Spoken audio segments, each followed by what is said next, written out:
तो आ गए हम लोग क्वेश्चन नंबर 20 पर। जल्दी से चैनल को सब्सक्राइब कर दे, लाइक कर दे और शेयर करना ना भूलिएगा क्योंकि सब्सक्राइबर्स बहुत ज़्यादा ज़रूरी होते हैं। तो यहाँ पर हम लोग ने क्वेश्चन नंबर 21 लिख लिया है इक्वेशन। अब इसको स्टैंडर्ड फॉर्म में करना है। तो अगर हम लोग 3 और 2 को मल्टीप्लाई करेंगे तो हमारे पास 6 आ जाएगा, या फिर आप लोग क्या करें 6 को ही बोथ साइड डिवाइड कर दें। इट्स योर ओन चॉइस, आप जो करना चाहें, ठीक है ना। तो यहाँ पर हम लोग भी डिवाइड करेंगे 6 ऑन बोथ साइड्स। तो ये क्या हो जाएगा हमारे पास।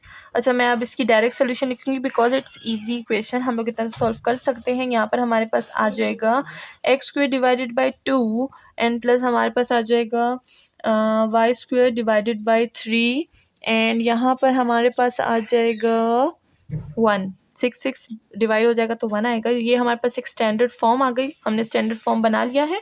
और अब हमने काफ़ी सारे स्टैंडर्ड फॉर्म के क्वेश्चन सॉल्व कर लिए, तो अब हमें स्टैंडर्ड फॉर्म बनाना चाहिए, ठीक है ना, बनाना आना चाहिए, ठीक है ना। तो यहाँ पर क्या हो जाएगा, हम लोग a निकालेंगे, हमारे पास होगा √2 एंड b निकालेंगे, b हमारे पास √3 हो जाएगा। एंड c की बात करते हैं, हमें फॉर्मूला पता है a² - b²। तो यहाँ पर हम लोग फॉर्मूला में पुटिंग करते हैं, 2 - 3 आ जाएगा विच इज़ 1। तो हमारे पास c की वैल्यू भी आ गई।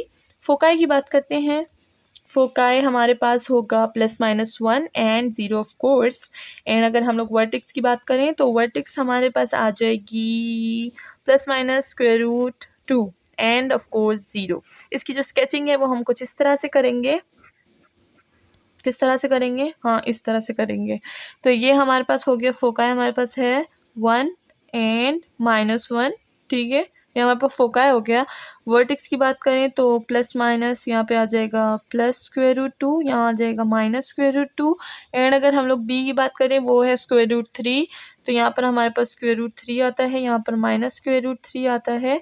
तो इस तरह से जब हम लोग इसकी स्केचिंग करेंगे तो इससे भी हमारे पास एक गोल सी शेप आ जाएगी, ठीक है ना गोल होगी और ना ही अंडा होगी, बस ये थोड़ा सा गोल की तरह है, ठीक है ना, कुछ इस तरह से ड्रॉ हो जाएगा। अच्छा, ये थोड़ा सा वो हो गया ना, थोड़ा सा ऊपर लेकर जाना चाहिए, हाँ कुछ इस तरह से ये ड्रॉ हो जाएगा।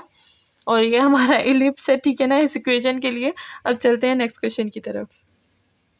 तो क्वेश्चन नंबर 22 की तरफ आ गए हैं। तो यहाँ पर हम क्या करेंगे, बोथ साइड 90 को डिवाइड कर देंगे। तो यहाँ पर लिखते हैं divide both side, DIVID, divide both side 90, ठीक है। तो अच्छा देखिए, हर बार बताना तो ज़रूरी नहीं है, कभी तो आप खुद से भी कर लेना, जैसे कि चैनल को जल्दी से सब्सक्राइब कर लें, ठीक है। तो जल्दी से चैनल को सब्सक्राइब कर ले ताकि हमारे जो सब्सक्राइबर्स हैं वो जल्दी जल्दी पूरे हो जाएं। तो यहाँ पर हमारे पास क्या हो जाएगा, x² पे हमारे पास आ जाएगा 10 एंड y² डिवाइडेड बाय हमारे पास आ जाएगा 9 एंड यहाँ पर हमारे पास 1 आ जाएगा which is a standard form of ellipse. And अब हम लोग इसको सॉल्व करते हैं। a हमारे पास क्या हो जाएगा, √10 विच इज़ 5। तो यहाँ पर बल्कि √10, तो √10 हम लोग पॉइंट्स में नहीं लेंगे, हम लोग √10 ही ले लेंगे। आप चाहें तो आप पॉइंट्स में दे सकते हैं, बट उसके लिए मुझे कैलकुलेटर यूज़ करना पड़ेगा एंड वो जो हमारे पास मोबाइल में है, और मोबाइल से हम लोग वीडियो बना रहे हैं। तो यहाँ पर क्या हो जाएगा, हम लोग b निकालेंगे, b हमारे पास है √9 विच इज़ 3, ठीक है। तो ये ab हो गया। c की बात करते हैं, c हमारे पास है a² - b²। तो यहाँ अगर देखिए a हमारे पास क्या है, a हमारे पास 10 है, माइनस हमारे पास 9 है, इधर से हमारे पास आ जाएगा 1, तो c की वैल्यू है 1। एंड अगर हम देखें तो हमारे पास जो फोकाई है वो हमारे पास आ जाएगा +-1 एंड 0 एंड वर्टेक्स हमारे पास क्या आ जाएगा, वो आ जाएगा हमारे पास √10 +- एंड 0। इसका जो ग्राफ है वो भी हमारे पास अंडे की तरह शेप आएगी, बस कभी बड़ी आती है कभी छोटी आती है, ठीक है ना। तो अब पॉइंट्स बड़े हैं तो हमारे पास बड़ी आएगी। यहाँ पर जो √10 है, यहाँ पर -√10 है, यहाँ पर फोकाई -1, यहाँ पर 1, ठीक है। एंड अगर हम लोग b की बात करें, b क्या था, 3 था, यहाँ पर 3 एंड यहाँ पर -3। तो देखिए यहाँ से हमारे पास अब बड़ी अंडे की शक्ल जो गोल है वो हमारे पास बड़ा फॉर्म करेगा। अब 3 आप यहाँ पर भी बना सकते हैं, ठीक है ना, मैं तो रफ बना रही हूँ, मैं तो कहीं भी बना सकती हूँ, आप नीट बनाएंगे तो आपको प्रॉपर बनाना होगा। तो ये हमारे पास कुछ इस तरह से इसकी शेप आ जाएगी। अब हम लोग चलते हैं क्वेश्चन नंबर 23 की तरफ। तो क्वेश्चन नंबर 32 हम लोग लिख चुके हैं, चलिए इसको बनाते हैं एक स्टैंडर्ड फॉर्म ऑफ एलिप्स। तो यहाँ पर डिवाइड कर देंगे हम लोग बोथ साइड पे की 54 को, ठीक है। तो यहाँ पर क्या हो जाएगा, x² में हमारे पास आ जाएगा नीचे 9 एंड प्लस वाई स्क्वायर पे हमारे पास नीचे आ जाएगा 6 एंड यहाँ पर हमारे पास 1 आ जाएगा which is a standard form of ellipse. अब यहाँ पर हमारे पास ए क्या है, ए हमारे पास 9 है विच इज़ 3 एंड हमारे पास जो बी है वो हमारे पास 6 है, ठीक है। और इसको हम लोग 2 लिख सकते हैं, तो हमारे पास आ जाएगा 2.00। चलो मैं हम इसको यहीं पे ऐसे ही लिखते हैं। अच्छा, अगर हम लोग यहाँ पर बात करें अपने सेंटर ऑफ डिस्टेंस की, तो यहाँ पर सी है हमारे पास ए स्क्वायर माइनस बी स्क्वायर। ए हमारे पास क्या है 9 है माइनस बी, तो यहाँ पर हमारे पास जो वैल्यू है वो √3 आ जाएगी। एंड हम लोग अपनी फोकाई की बात कर लेते हैं। फोकाई हमारे पास प्लस माइनस √3 एंड 0 आ जाएगा।